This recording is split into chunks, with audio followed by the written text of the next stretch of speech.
Welcome to another journey of Rounds of the Knights Table. I am Jim. Hi, I'm Eric.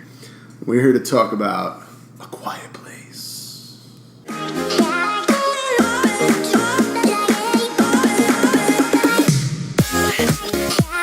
This movie was everything that I expected and more. I guess some of the stuff that I really enjoyed about this movie was the first 10 to 15 minutes was just action-packed. And then, even though, in that trailer they show that kid, I didn't even associate that with, them having two kids throughout the trailer. And then there being because they never showed that other kid any other time. And now you know why. Because that little shit turned on that fucking rocket, and that was it.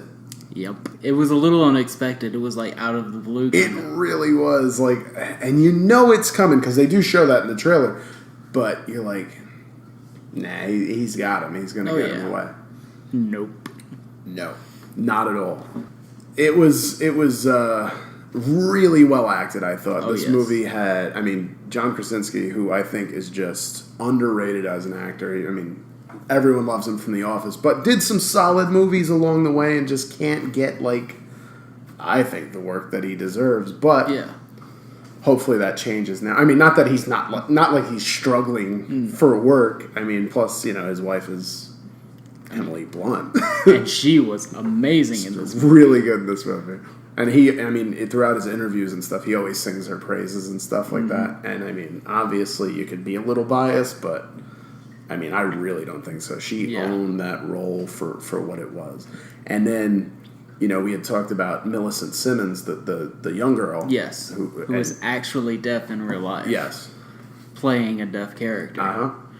While they were shooting John Krasinski's death scene, she came up with the idea. Rip, by the way. Oof. She came up with the idea for him to say, "I love you, I've always loved you." And Krasinski almost started crying on set when she said that, and he's like, "Yeah, we're doing it." Those feels, they'll get you. I thought they kept it very tight-knit, for me, when these movies, because it's like Signs. Ultimately, it's like Signs on steroids. Oh, yeah. That's essentially what it is. What Shyamalan did so well is that he kept it just basically around that farm, minus the flashback scene, minus the one journey that they have in the town. It's pretty much just around that place. And it just made everything feel claustrophobic and tense, and that goes back to Night of the Living Dead and stuff like that, because that's really just around that one little house that they stumble into. That was great, and the story was really good. I thought it dragged a little bit at some points. One of my only complaints about, people complained about them and the waterfall. I didn't have that complaint because I was like, who's going to lug all that wood and supplies and shit? Because what if you're carrying a bucket of nails and all of a sudden, bloop, you're done. It's it. It might not make as much noise on the dirt, but there's going to be some noise. Oh, yeah. And it's not like there was a cave behind that waterfall. They would have had to, go into the rock and make a cave for themselves, and they just didn't have the ability to do that. Yeah. I thought that one of the problems that they had in this movie is that they showed the monster too much. I was okay with how much they showed the monster. In Signs, which we said this is very similar to.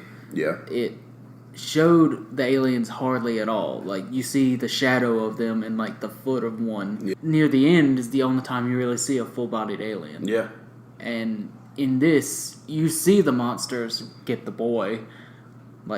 It's running through the woods when Krasinski looks at them. Then they come and they get the little boy, and you see the whole thing flash through. Yeah.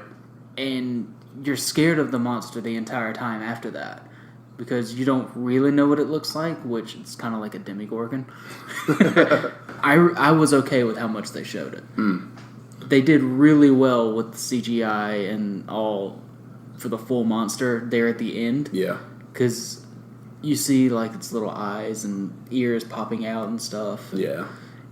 And then it was go time. Oh, yeah. That bathtub scene was just everything that you expect and more. And, he said that it just took one take, and that's just phenomenal. Unbelievable. I think that praises what she is as an actress. And I'm excited for Mary Poppins. This movie was, it's called A Quiet Place, so it was very quiet. The movie was very quiet. They shot it to be that way. Yeah, absolutely. And they did it with the girl, to have it from her perspective as far as, she can't hear.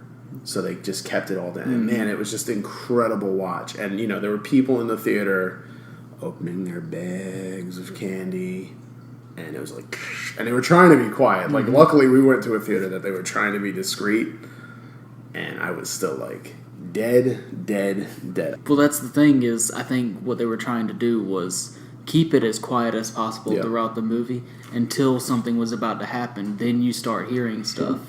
Like, the more you start hearing stuff, you know that something's about to happen with the monster. Well, it just amplifies that tension that you get throughout that movie. Because you're scared for that much more. You're like, oh my God, don't. What if you gotta, like, fart? I'd be dead. So one of the things I didn't like about this movie is how have they gone this far without anybody finding the weakness in these things? You're telling me that these things show up. Yeah, it's loud. Everyone's going to die at first. But we've got some apparently very smart people on this planet. The best people. And no one could find out part of their weakness. Yeah. I mean, you've got 3 of these things tearing up this area. And it takes this little girl and her mother accidentally finding out, hey, this little high-pitched squeal will hurt them. And, when we do that, my mom can shoot them in the face with a shotgun. Which I guess is kind of like Signs, because it was the water. They stacked the shit. They did, except here they didn't have that premonition from someone. They weren't told, swing away. So, I mean, we were talking earlier about that John Krasinski death scene. Yeah. Which is the most moving part of this. Oh, definitely. Of this film. It is so emotional because, there's that struggle between the father and daughter, and it takes him, this is it. This is the end. And he's saying goodbye forever, and it's to sacrifice his life so that she can live. And it's just... Right. I mean, as a dad, and I melt, this was just something that was so...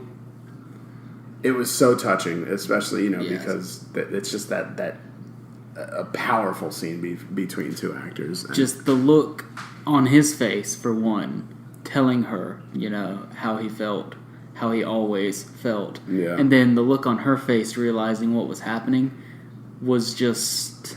very well done. Yeah, I thought so. I thought it was just put together really well. The whole entirety of the film. Oh yeah. I cried like a baby. My wife cried like a baby. She's a pussy. This movie was like a solid 8.7 out of 10 for me. That's pretty high for you. That's high. For me, I would have put it at like a 9.1. It was good. It was solid all across. Solid across the top. Oh yes. Krasinski did really good in his role of acting. He directed it very well. Emily Blunt, as always, is amazing. A Quiet Place, really enjoyable. Check it out in theaters if you haven't yet. Go check it out when it comes out. If you like, hit subscribe, hit like, share, do all that good stuff. Share the wealth. Love you, bye. All that.